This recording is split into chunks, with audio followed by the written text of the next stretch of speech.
ನಮಸ್ಕಾರ. ಅಮೋಘ ವಾರ್ತೆಗಳಿಗೆ ಸ್ವಾಗತ. ನಾನು ಅಮೂಲ್ಯ ಬಿಎಂ ಶೆಟ್ಟಿ. ಇದೀಗ ಮುಖ್ಯಾಂಶಗಳು.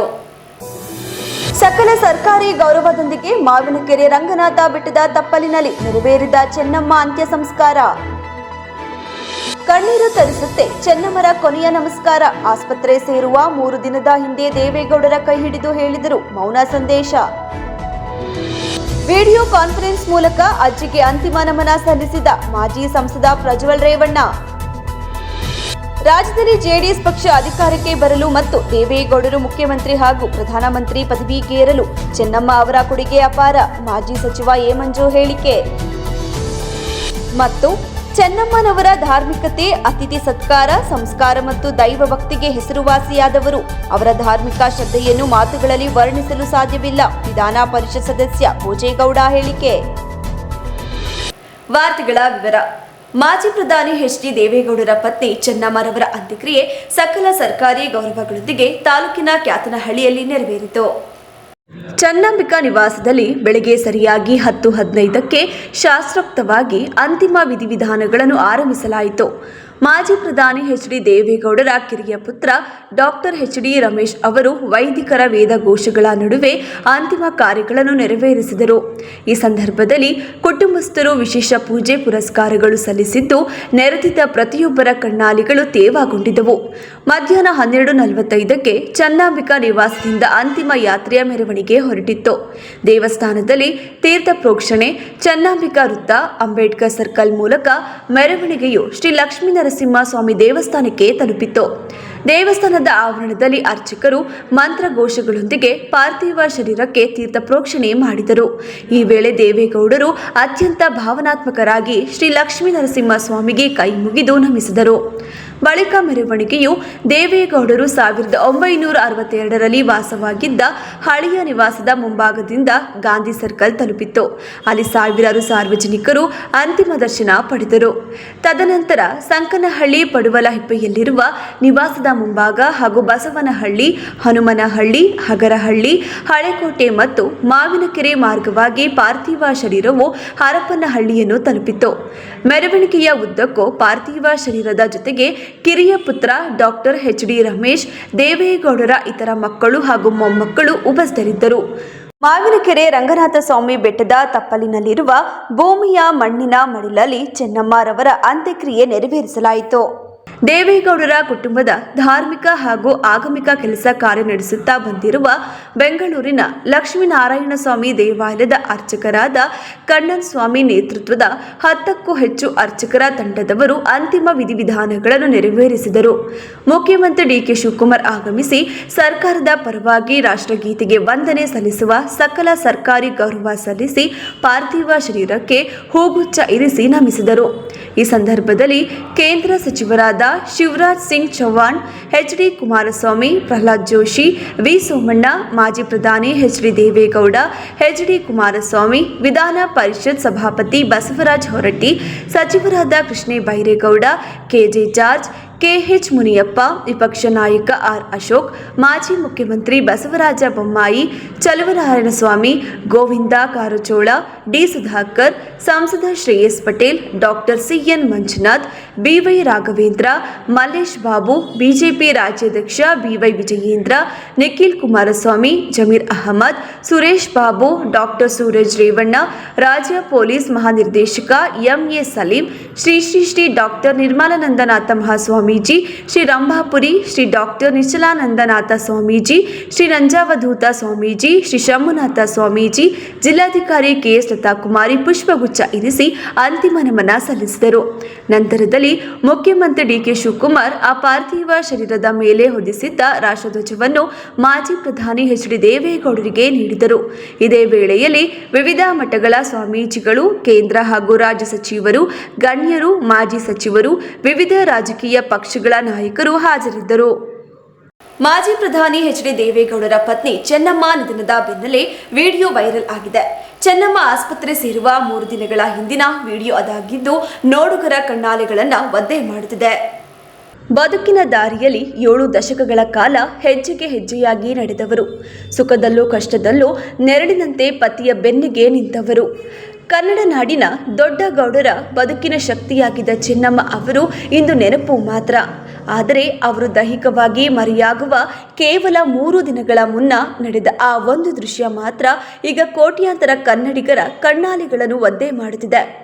ಅನಾರೋಗ್ಯದಿಂದ ಆಸ್ಪತ್ರೆ ಸೇರುವ ಕೇವಲ 3 ದಿನಗಳ ಮೊದಲು ಚಿತ್ರೀಕರಿಸಲಾದ ಈ ವಿಡಿಯೋ ಈಗ ಸೋಷಿಯಲ್ ಮೀಡಿಯಾದಲ್ಲಿ ವೈರಲ್ ಆಗುತ್ತಿದೆ. ಎಂಥವರ ಹೃದಯವನ್ನು ಚುಚ್ಚುವಂತಿದೆ. ಎದುರು ಬದುರು ವೀಲ್ಚೇರ್ ಮೇಲೆ ಕುಳಿತಿರುವ ಆ ಹಿರಿಯ ಜೀವಗಳು ಪರಸ್ಪರ ಕಣ್ಣಲ್ಲೇ ಮಾತನಾಡಿಕೊಳ್ಳುತ್ತಿರುವ ದೃಶ್ಯ ಪ್ರೀತಿ ಎಂದರೆ ಹೀಗಿರಬೇಕು ಎಂಬುದಕ್ಕೆ ಸಾಕ್ಷಿಯಂತಿದೆ. ವಿಡಿಯೋದಲ್ಲಿ ಚೆನ್ನಮ್ಮ ಅವರು ಸ್ವಲ್ಪ ಆಹಾರ ಸೇವಿಸುತ್ತಿರುತ್ತಾರೆ. ಎದುರಿಗೆ ಕುಳಿತಿರುವ ದೇವೇಗೌಡರು ಮುಗುಳ್ನಗುತ್ತಲೇ ತಮ್ಮ ಪ್ರೀತಿಯ ಪತ್ನಿಯ ಬಲಗೈಯನ್ನು ಹಿಡಿದು ಸವರುತ್ತಾರೆ. ಏನೂ ಆಗಲ್ಲ, ಧೈರ್ಯವಾಗಿರು ಎಂದು ಕೈತಟ್ಟುತ್ತಾ ಅಭಯ ನೀಡುತ್ತಾರೆ. ಅಷ್ಟಕ್ಕೆ ನಿಲ್ಲದ ಗೌಡರು ಪತ್ನಿಯ ಭುಜದ ಮೇಲೆ ಮೆಲ್ಲಗೆ ಕೈ ಹಾಕಿ ಸಮಾಧಾನ ಪಡಿಸುತ್ತಾರೆ. 7 ದಶಕಗಳ ಕಾಲ ತನ್ನನ್ನು ಕಾಯ್ದ ತಾಯಿಗೆ ಆಪತ್ಕಾಲದಲ್ಲಿ ಮಗನಂತೆ ಬೆಂಬಲವಾಗಿ ನಿಂತ ಗೌಡರ ಆ ಪ್ರೀತಿ ಮೈಜುಮ್ ಎನ್ನುವಂತಿದೆ. ಚೆನ್ನಮ್ಮನವರಿಗೆ ಹಣ್ಣು ತಿನ್ನಲು ಸ್ವಲ್ಪ ಕಷ್ಟವಾದಾಗ ದೇವೇಗೌಡರು ತಾವೇ ಕೈಯಿಂದ ಸಹಾಯ ಮಾಡುತ್ತಾರೆ. ಆದರೆ ಅಷ್ಟೊಂದು ಅಶಕ್ತತೆಯಲ್ಲೂ ಚೆನ್ನಮ್ಮನವರಿಗೆ ಪತಿಯ ಮೇಲಿನ ಕಾಳಜಿ ಮಾತ್ರ ಕಿಂಚಿತ್ತೂ ಕಡಿಮೆಯಾಗಿರಲಿಲ್ಲ. ದೇವೇಗೌಡರ ಪಂಚೆಯ ಮೇಲೆ ಬಿದ್ದಿದ್ದ ಸಣ್ಣ ಧೂಳು ಅಥವಾ ಆಹಾರದ ಕಣವನ್ನು ಕಂಡ ತಕ್ಷಣ ತಮ್ಮ ನಡುಗುವ ಕೈಗಳಿಂದಲೇ ಅದನ್ನು ಸವರುತ್ತಾ ಕ್ಲೀನ್ ಮಾಡುತ್ತಾರೆ. ಜೀವನದುದ್ದಕ್ಕೂ ಪತಿಯನ್ನು ಅಚ್ಚುಕಟ್ಟಾಗಿ ನೋಡಿಕೊಂಡ ಆ ತಾಯಿಯ ಗುಣಕ್ಕೆ ಬೆಲೆ ಕಟ್ಟಲು ಸಾಧ್ಯವೇ? ಈ ಎಲ್ಲದಕ್ಕಿಂತ ಹೆಚ್ಚಾಗಿ ನೋಡುಗರ ಎದೆಯಲ್ಲಿ ಭಾರವಾಗುವುದು ಈ ವಿಡಿಯೋದ ಕೊನೆಯ ಕ್ಷಣ. ತಾವು ಕುಳಿತಿದ್ದ ವೀಲ್ ಚೇರಿನಿಂದಲೇ ಬಾಗಿ ಪತಿ ದೇವೇಗೌಡರ ಕಾಲುಗಳನ್ನು ಮುಟ್ಟಿ ಚೆನ್ನಮ್ಮ ನಮಸ್ಕರಿಸುತ್ತಾರೆ. ಬಹುಶಃ ಆ ತಾಯಿಗೆ ತಾನು ಮರೆಯಾಗುತ್ತೇನೆ ಎಂಬ ಸಣ್ಣ ಸುಳಿವು ಸಿಕ್ಕಿತೇನೋ, ಅಥವಾ ಮುಂದಿನ ಜನ್ಮದಲ್ಲೂ ನೀವೇ ಪತಿಯಾಗಿ ಸಿಗಲಿ ಎಂಬ ಮೌನ ಪ್ರಾರ್ಥನೆಯೋ. ಆ ಪಾದ ನಮಸ್ಕಾರದ ದೃಶ್ಯ ಈಗ ಎಂಥವರ ಕಣ್ಣಲ್ಲೂ ನೀರು ತರಿಸುತ್ತಿದೆ. ಚೆನ್ನಮ್ಮ ಅವರು ಈಗ ಇಲ್ಲದಿರಬಹುದು, ಆದರೆ ವೀಲ್ಚೇರ್ ಮೇಲೆ ಕುಳಿತು ಒಬ್ಬರಿಗೊಬ್ಬರು ಸಾಂತ್ವನ ನೀಡಿದ, ಪರಸ್ಪರರ ಕೈ ಹಿಡಿದು ಬೆಚ್ಚಗೆ ಸವರಿದ ಈ ದೃಶ್ಯಗಳು ಮಾತ್ರ ಇತಿಹಾಸದಲ್ಲಿ ಉಳಿಯಲಿವೆ. ರಾಜಕೀಯದ ಏಳುಬೀಳುಗಳ ನಡುವೆ ಪ್ರೀತಿ ಮತ್ತು ನಿಷ್ಠೆಯ ಸುಂದರ ಕಾವ್ಯದಂತೆ ಬದುಕಿದ ಈ ದಂಪತಿಗಳಿಗೆ ಇಡೀ ನಾಡು ಇಂದು ಕಣ್ಣೀರಿನ ವಿದಾಯ ಕೋರುತ್ತಿದೆ. ಮಾಜಿ ಪ್ರಧಾನಿ ಎಚ್ ಡಿ ದೇವೇಗೌಡರ ಧರ್ಮಪತ್ನಿ ಚೆನ್ನಮ್ಮ ದೇವೇಗೌಡರ ಅಂತ್ಯ ಸಂಸ್ಕಾರದ ವಿಧಿವಿಧಾನಗಳಿಗೆ ಪರಪ್ಪನ ಅಗ್ರಹಾರ ಜೈಲಿನಲ್ಲಿರುವ ಮೊಮ್ಮಗ ಪ್ರಜ್ವಲ್ ರೇವಣ್ಣ ವರ್ಚುವಲ್ ಮೂಲಕ ಸಾಕ್ಷಿಯಾದರು. ಖುದ್ದಾಗಿ ಹಾಜರಾಗಲು ಯಾವುದೇ ಪೆರೋಲ್ ಅರ್ಜಿ ಸಲ್ಲಿಸದ ಅವರು ಜೈಲು ಅಧಿಕಾರಿಗಳ ವಿಶೇಷ ಅನುಮತಿಯೊಂದಿಗೆ ವಿಡಿಯೋ ಕಾನ್ಫರೆನ್ಸ್ ಮೂಲಕ ಅಜ್ಜಿಯ ಅಂತಿಮ ದರ್ಶನ ಪಡೆದರು. ಹಾಸನದ ಮಾವಿನಕೆರೆ ಬೆಟ್ಟದ ತಪ್ಪಲಿನಲ್ಲಿ ಸಕಲ ಸರ್ಕಾರಿ ಗೌರವಗಳೊಂದಿಗೆ ನಡೆದ ಅಂತ್ಯಕ್ರಿಯೆಯ ನೇರ ಪ್ರಸಾರವನ್ನು ಜೈಲಿನ ಪ್ರತ್ಯೇಕ ಸೆಲ್ನಲ್ಲಿ ಕುಳಿತು ಪ್ರಜ್ವಲ್ ವೀಕ್ಷಿಸಿದರು. ಲೈವ್ ಫೀಡ್ ಮೂಲಕ ಅಜ್ಜಿಯ ಪಾರ್ಥಿವ ಶರೀರ ಹಾಗೂ ಕುಟುಂಬಸ್ಥರು ಧಾರ್ಮಿಕ ವಿಧಿಗಳನ್ನು ನೆರವೇರಿಸುವುದನ್ನು ಕಂಡು ಅವರು ಭಾವುಕರಾಗಿ ಕಣ್ಣೀರಾದರು. ಕಾನೂನಿನ ಕಟ್ಟುನಿಟ್ಟಿನ ನಿಯಮಗಳು ಹಾಗೂ ಸಮಾಜದ ಮುಖ್ಯ ವಾಹಿನಿಯಿಂದ ದೂರವಿರುವ ಈ ಸಂದರ್ಭದಲ್ಲಿ ಜೈಲಿನಲ್ಲಿ ಕುಳಿತು ಅಜ್ಜಿಗೆ ಅಂತಿಮ ನಮನ ಸಲ್ಲಿಸಬೇಕಾದ ಅನಿವಾರ್ಯತೆ ಒದಗಿ ಬಂದಿದ್ದು ಅವರಿಗೆ ತೀವ್ರ ಆಘಾತ ತಂದಿದೆ. ರಾಜ್ಯದಲ್ಲಿ ಜೆಡಿಎಸ್ ಅಧಿಕಾರಕ್ಕೆ ಬರಲು ಮತ್ತು ದೇವೇಗೌಡರು ಮುಖ್ಯಮಂತ್ರಿ ಹಾಗೂ ಪ್ರಧಾನಮಂತ್ರಿ ಪದವಿಗೇರಲು ಚೆನ್ನಮ್ಮ ಅವರ ಕೊಡುಗೆ ಅಪಾರ ಎಂದು ಮಾಜಿ ಸಚಿವ ಎ ಮಂಜು ಹೇಳಿದರು. ಚೆನ್ನಮ್ಮನವರ ವಿಧಿವಶವನ್ನ ತಾವೆಲ್ಲರೂ ಕೂಡ ನೋಡಿದಿರಿ. ಸಾರ್ವಜನಿಕರ ದರ್ಶನಕ್ಕೂ ಕೂಡ ಇಟ್ಟಿರ್ತಕ್ಕಂಥದ್ದು. ಸಾವಿರಾರು ಜನಸಂಖ್ಯೆಯಲ್ಲಿ ಬಂದು ಅವರನ್ನ ಕಣ್ ತುಂಬಿಕೊಂಡಿರ್ತಕ್ಕಂಥ ದಿನ. ಬಹುಶಃ ನಮ್ಗೆ ಇವತ್ತು ನಾವು ತಾಯಿ ಕಳ್ಕೊಂಡಿರ್ತಕ್ಕಂಥದ್ರಲ್ಲಿ ದುಃಖದಲ್ಲಿ ನಾವಿದ್ದೀವಿ. ಬಹುಶಃ ಇವತ್ತು ಅವ್ರ ಕುಟುಂಬಕ್ಕೆ ಭಗವಂತ ಒಂದು ಒಳ್ಳೇದು ಮಾಡ್ಲಿ, ಒಂದು ಧೈರ್ಯವನ್ನು ಕೊಡ್ಲಿ ಅಂತ ಹೇಳಿ ಇವತ್ತು ಅಣ್ಣ ತಮ್ಮಂದಿರು ಎಲ್ಲರೂ ಮದುವೆಯಾಗಿ ಬೇರೆ ಬೇರೆದು ಕೂಡು ಕುಟುಂಬದ ತರ ಈ ರಾಜ್ಯದಲ್ಲಿ ಬದುಕಿದಂತ ಒಂದು ಕುಟುಂಬ. ನಿಜವಾಗ್ಲೂ ಕೂಡ ಅವರು ಗೌಡ್ರು ಮತ್ತೆ ಚೆನ್ನಮ್ಮನವರ ಒಂದು ತೀರ್ಮಾನ ಏನಿತ್ತು ಅದರಂತೆ ಮನೆ ಚೆನ್ನಾಗಿ ನಡೀತಾ ಇತ್ತು. ಇವತ್ತು ಕೂಡ ನಮ್ಮ ಪಕ್ಷ ಈ ಮಟ್ಟಿಗೆ ಬರಬೇಕಾದ್ರೆ ಅವರ ಆಶೀರ್ವಾದ, ದೇವೇಗೌಡರು ಕೂಡ ದೇಶದ ಪ್ರಧಾನಮಂತ್ರಿ, ರಾಜ್ಯದ ಮುಖ್ಯಮಂತ್ರಿ ಆಗೋದಕ್ಕೆ ಅವರ ಕೊಡುಗೆ ಜಾಸ್ತಿ ಇದೆ. ಅವರ ದೈವ ಭಕ್ತಿಯಿಂದನೇ ನಾವು ಇಲ್ಲಿವರೆಗೆ ನಮ್ಮ ರೀಜನಲ್ ಪಾರ್ಟಿ ಒಂದು ಶಕ್ತಿ ಆಗಿರ್ತಕ್ಕಂಥದಕ್ಕೆ ಒಂದು ಸಾಕ್ಷಿ. ನಾವು ಇವತ್ತು ಹೇಳೋದಿಷ್ಟೇ, ಅವರ ಆಶೀರ್ವಾದದಿಂದ ನಾವೆಲ್ಲ ಬೆಳೆದಿದ್ವಿ. ಮುಂದೇನು ಕೂಡ ಅವರ ಆ ದೈವ ಭಕ್ತಿ ನಮ್ಮೆಲ್ಲರ ಮೇಲೆ ಇರ್ತದೆ ಅಂತ ಆಶಿಸಿ ಇದೀಗ ಜಾಹೀರಾತು. ಹಾಸನದ ಕೆಆರ್ ಪುರಂನಲ್ಲಿ ನೂತನವಾಗಿ ಪ್ರಾರಂಭವಾಗಿರುವ ಸುನಂದ ಸೂಪರ್ ಸ್ಪೆಷಾಲಿಟಿ ಕಣ್ಣಿನ ಆಸ್ಪತ್ರೆಯಲ್ಲಿ ನಿಮ್ಮ ಕಣ್ಣಿನ ಎಲ್ಲ ಸಮಸ್ಯೆಗಳಿಗೆ ಸೂಕ್ತ ಚಿಕಿತ್ಸೆಗಳು ಲಭ್ಯವಿರುತ್ತವೆ. ಪ್ರತಿದಿನ ನುರಿತ ತಜ್ಞರಾದಂಥ doctor Chiranth IM phaco surgeon, doctor Sumanth IM retina surgeon, doctor Madhumitha M phaco surgeon ನಿಮ್ಮ ಸೇವೆಗೆ ಲಭ್ಯವಿರುತ್ತಾರೆ. ನಮ್ಮ ಆಸ್ಪತ್ರೆಯ ವಿಶೇಷತೆಗಳು: state of art operation theatre, injection ರಹಿತ ನೋವಿಲ್ಲದ ಶಸ್ತ್ರಚಿಕಿತ್ಸೆ, ಕ್ಯಾಟರಾಕ್ಟ್ ಶಸ್ತ್ರಚಿಕಿತ್ಸೆಗೆ ಅತ್ಯಾಧುನಿಕ ಆರ್ಟ್ಲಿ ಫೇಕೋ ಮೆಷಿನ್, ಅಂತಾರಾಷ್ಟ್ರೀಯ ಮಟ್ಟದ ಲೆನ್ಸಸ್ ಬಳಕೆ, ನುರಿತ ವೈದ್ಯರ ತಂಡದಿಂದ ರೆಟಿನಾ ತೊಂದರೆಗಳಿಗೆ ಚಿಕಿತ್ಸೆ, ಗ್ಲೋಕೋಮಾ ಸಮಸ್ಯೆಗೆ ಚಿಕಿತ್ಸೆ, ಬಾಲ್ಯದ ಕಣ್ಣಿನ ಸಮಸ್ಯೆಗಳಿಗೆ ಚಿಕಿತ್ಸೆ. ನಮ್ಮಲ್ಲಿ ಅತ್ಯಾಧುನಿಕ OCT machine, laser machine, vitrectomy machine ಹಾಗೂ ಇತರೆ ಕಣ್ಣಿನ ಸಮಸ್ಯೆಗಳಿಗೆ ಬೇಕಾಗುವ ಮೆಷಿನ್ಗಳು ಲಭ್ಯವಿರುತ್ತವೆ. ಹೆಸರಾಂತ ಕಂಪನಿಯ ಉತ್ತಮ ಗುಣಮಟ್ಟದ ಕನ್ನಡಕಗಳು ರಿಯಾಯಿತಿ ದರದಲ್ಲಿ ದೊರೆಯುತ್ತವೆ. ನಮ್ಮಲ್ಲಿ ಮುಖ್ಯವಾಗಿ ಯಶಸ್ವಿನಿ ಕಾರ್ಡ್, ಧರ್ಮಸ್ಥಳ ಸಂಘದ ಕಾರ್ಡ್ಗಳ ವಿಮಾ ಸೌಲಭ್ಯ ಹಾಗೂ ಇತರೆ ಖಾಸಗಿ ಕಂಪನಿಗಳ ವಿಮಾ ಸೌಲಭ್ಯಗಳು ದೊರೆಯುತ್ತವೆ. ಭಾನುವಾರ ಹೊರತುಪಡಿಸಿ ಪ್ರತಿದಿನ ಸೋಮವಾರದಿಂದ ಶನಿವಾರದವರೆಗೆ ಬೆಳಗ್ಗೆ 10 ರಿಂದ ಸಂಜೆ 8 ಗಂಟೆವರೆಗೆ ವೈದ್ಯರು ಸಮಾಲೋಚನೆಗೆ ಲಭ್ಯವಿರುತ್ತಾರೆ. ಹೆಚ್ಚಿನ ಮಾಹಿತಿಗಾಗಿ ಸಂಪರ್ಕಿಸಿ. ಹಾಸನದ ನಮ್ಮ ವಿಳಾಸ: HAR ಆರ್ಕೇಡ್, 4ನೇ ಕ್ರಾಸ್, ಸಂಪಿಗೆ ರಸ್ತೆ, KR Puram, Hassan. Phone number 9036033343, 9353737288. ತಿಪಟೂರಿನಲ್ಲಿ ಕಳೆದ 3 ವರ್ಷಗಳಿಂದ ಸುನಂದ ಕಣ್ಣಿನ ಆಸ್ಪತ್ರೆ ಕಾರ್ಯನಿರ್ವಹಿಸುತ್ತಿದ್ದು, ರೋಗಿಗಳ ಮೆಚ್ಚುಗೆ ಗಳಿಸಿದೆ ಎಂದು ತಿಳಿಸಲು ಆಶಿಸುತ್ತೇವೆ. ತಿಪಟೂರಿನ ನಮ್ಮ ವಿಳಾಸ: NH 206, ಹಾಸನ್ ಸರ್ಕಲ್ ಹತ್ತಿರ, ಇಂಡಿಯನ್ ಆಯಿಲ್ ಪೆಟ್ರೋಲ್ ಬಂಕ್ ಪಕ್ಕ, ತಿಪಟೂರು. ಫೋನ್ ನಂಬರ್ಸ್ 8310505620 ಮತ್ತು 08023901908. ಸಕಲೇಶಪುರದಲ್ಲಿ ಸುನಂದ ಸೂಪರ್ ಸ್ಪೆಷಾಲಿಟಿ ಕಣ್ಣಿನ ಆಸ್ಪತ್ರೆಯ ವಿಷನ್ ಸೆಂಟರ್ ತೆರೆಯಲಾಗಿದ್ದು, ಸೋಮವಾರ ಮತ್ತು ಗುರುವಾರ ನೇತ್ರ ತಜ್ಞರು ಸಮಾಲೋಚನೆಗೆ ಲಭ್ಯವಿರುತ್ತಾರೆ. ಸಕಲೇಶಪುರದ ನಮ್ಮ ವಿಳಾಸ: Srinivasa nursing home, 2nd floor, BM road, Sakleshpur. Phone number 7975318630. ಅಜ್ಜಿಯ ಅಡುಗೆ ಅವಳ ಕೈ ರುಚಿಯೊಳಗೆ ನಿಮ್ಮ ಮನೆ ಅಡುಗೆಗೆ ನೈಜ ರುಚಿ ಬೇಕಾದರೆ ಕಲ್ಪ ತೆಂಗಿನೆಣ್ಣೆ. ನನ್ನ ಆರೋಗ್ಯ, ಸೌಂದರ್ಯ ಮತ್ತು ಶಕ್ತಿಯ ರಹಸ್ಯ ಕಲ್ಪ ತೆಂಗಿನೆಣ್ಣೆ. ಪ್ರತಿ ಹನಿಯಲ್ಲೂ ಶುದ್ಧತೆಯನ್ನು ಅನುಭವಿಸಿ. ಕಲ್ಪ ತೆಂಗಿನೆಣ್ಣೆ, ಇದು ಕ್ಯಾಂಪ್ಕೋ ಉತ್ಪನ್ನ. ರೇಖೆಗಳು ವಜ್ರಾಭರಣಗಳೊಂದಿಗೆ ಬಂದರೆ ಹೇಗಿರುತ್ತದೆ? BMW X1 24 ಕ್ಯಾರೆಟ್ ಚಿನ್ನದ ಬಾರ್ ಮತ್ತು ವಜ್ರಾಭರಣದ ಖರೀದಿಯ ಮೇಕಿಂಗ್ ಚಾರ್ಜ್ ನ ಮೇಲೆ 100% ರಿಯಾಯಿತಿ. ನಿಜವಾಗಿ ಇವೆಲ್ಲವೂ ಸಾಧ್ಯವೇ? ಈ ಎಲ್ಲಾ ಕನಸುಗಳನ್ನು Bhima brilliance diamond jewellery festival ನೊಂದಿಗೆ ನನಸಾಗಿಸಿಕೊಳ್ಳಿ. ವಜ್ರಾಭರಣಗಳನ್ನು ಭೀಮಾ ಮಳಿಗೆಯಲ್ಲಿ ಖರೀದಿಸಿ ಆಕರ್ಷಕ ವಿಜಯ್ ಸಿಲ್ವರ್ ಪ್ಯಾಲೇಸ್ ಬೆಳ್ಳಿಯ ಆಭರಣಗಳ ಮತ್ತು ಬೆಳ್ಳಿ ವಸ್ತುಗಳ ಎಕ್ಸ್ಕ್ಲೂಸಿವ್ ಶೋರೂಮ್. ಮೊಟ್ಟ ಮೊದಲ ಪ್ರತ್ಯೇಕ ಬೆಳ್ಳಿ ಆಭರಣಗಳ ಭಂಡಾರ ವಿಜಯ್ ಸಿಲ್ವರ್ ಪ್ಯಾಲೇಸ್. ನಮ್ಮಲ್ಲಿ ಎಲ್ಲ ಮಾದರಿಯ 92.5 ಹಾಲ್ಮಾರ್ಕ್ನ ಬೆಳ್ಳಿಯ ಆಭರಣಗಳು ದೊರೆಯುತ್ತವೆ. ಗೋಲ್ಡ್ ಪ್ಲೇಟೆಡ್ ಆಂಟಿಕ್ ನೆಕ್ಲೆಸ್ಗಳು, ಜುಮುಕಿಗಳು, ಸೊಂಟದ ಡಾಬುಗಳು, ಟೆಂಪಲ್ ಡಿಸೈನ್ ಬಳೆಗಳು, ತೋಡುಬಂದಿಗಳು, ಎಮರಾಲ್ಡ್ ವಸ್ತುಗಳು, ಪ್ರತಿನಿತ್ಯ ಹೊಸ ಹೊಸ ಡಿಸೈನ್ಗಳು ಇಲ್ಲಿ ಲಭ್ಯವಿದೆ. ದೇವರ ವಿಗ್ರಹಗಳು, ಬೆಳ್ಳಿಯ ದೀಪಗಳು, ಬೆಳ್ಳಿ ತಟ್ಟೆ, ಬೆಳ್ಳಿ ಚೊಂಬು, ಪೂಜಾ ಸಾಮಗ್ರಿಗಳು, ಬೆಳ್ಳಿಯ ದೇವರ ಮಂಟಪಗಳು ದೊರೆಯುತ್ತವೆ. Vijay silver palace, Subhash square, Devigere circle, Hassan. Contact 9060133333. ಮೈಸೂರಿನ ಸಾಂಪ್ರದಾಯಿಕ ಸಿಹಿಯ ಪರಂಪರೆ ಮಲೆನಾಡಿನ ಮನೆ ಮನಗಳಲ್ಲಿ ನೆಲೆಸಿದ ಕ್ಷಣದಿಂದ ಇಂದಿನ ಈ ಅದ್ಭುತ ಪಯಣದವರೆಗೆ ಶ್ರೀ ಮಹಾಲಕ್ಷ್ಮಿ ಸ್ವೀಟ್ಸ್ ಹಾಸನ ಶಾಖೆಗೆ 10ನೇ ವರ್ಷದ ವಾರ್ಷಿಕೋತ್ಸವದ ಸಂಭ್ರಮ. ಈ ವಿಶೇಷ ದಿನಕ್ಕೆ ಸಿಹಿಯಾದ ಕೊಡುಗೆ 1,000 ರೂಪಾಯಿ ಮೇಲ್ಪಟ್ಟ ಖರೀದಿಗೆ 250 ಗ್ರಾಂ ಮೈಸೂರು ಪಾಕ್ ಉಚಿತ. ಈ ಆಫರ್ ಕೇವಲ ಜುಲೈ 3ರಿಂದ ಜುಲೈ 5ರವರೆಗೆ ಮಾತ್ರ. TNC apply. ಸಂಪ್ರದಾಯದ ರುಚಿ, ಗುಣಮಟ್ಟದ ನಂಬಿಕೆ ಮತ್ತು ನಿಮ್ಮ ಅಮೂಲ್ಯ ಪ್ರೀತಿ ನಮ್ಮ ಯಶಸ್ಸಿನ ನಿಜವಾದ ಶಕ್ತಿ. ಸರ್ವರಿಗೂ ಆತ್ಮೀಯ ಸ್ವಾಗತ. ಶ್ರೀ ಮಹಾಲಕ್ಷ್ಮಿ ಸ್ವೀಟ್ಸ್ ನೊಂದಿಗೆ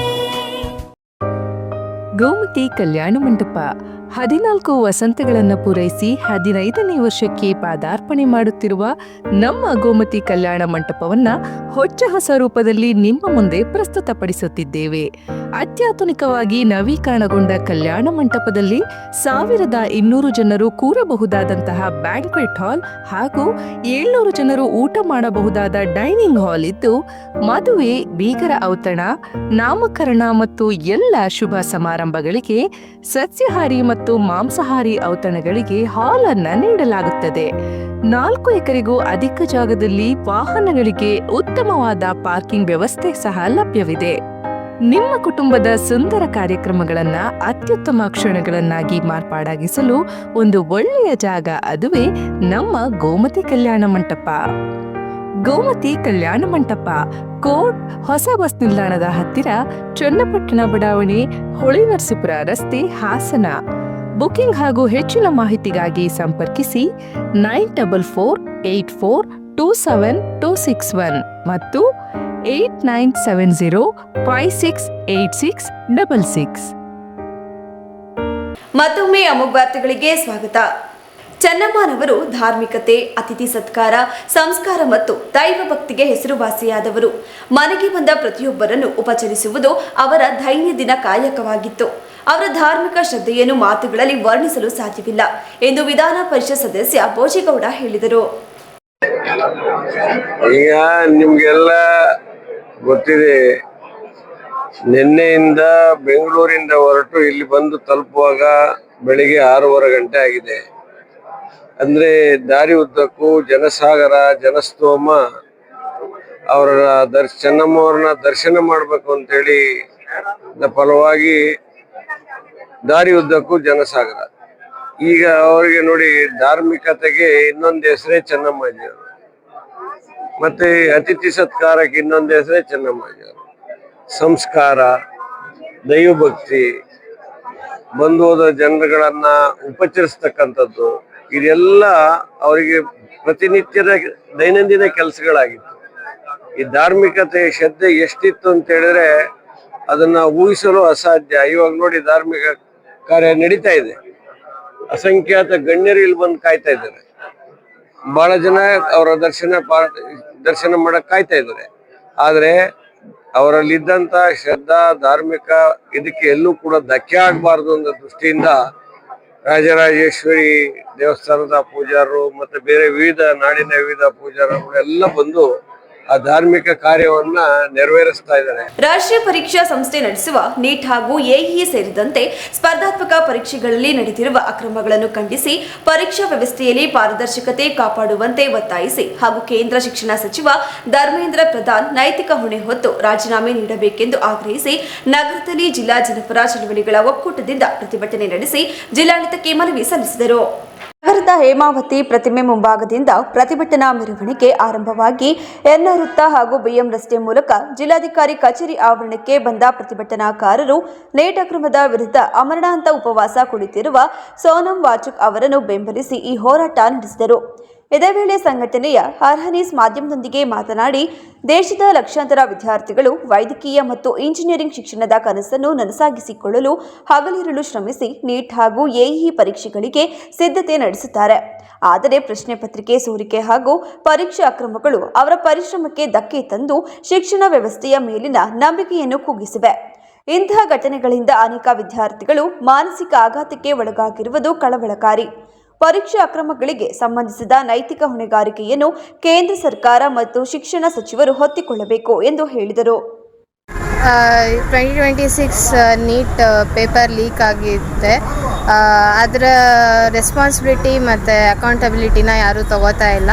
ಧರ್ಮೇಂದ್ರ ಪ್ರಧಾನ್ ಎಜುಕೇಷನ್ ಮಿನಿಸ್ಟ್ರಿರೋರು ಅವರು ರಿಸೈನ್ ಮಾಡಬೇಕು.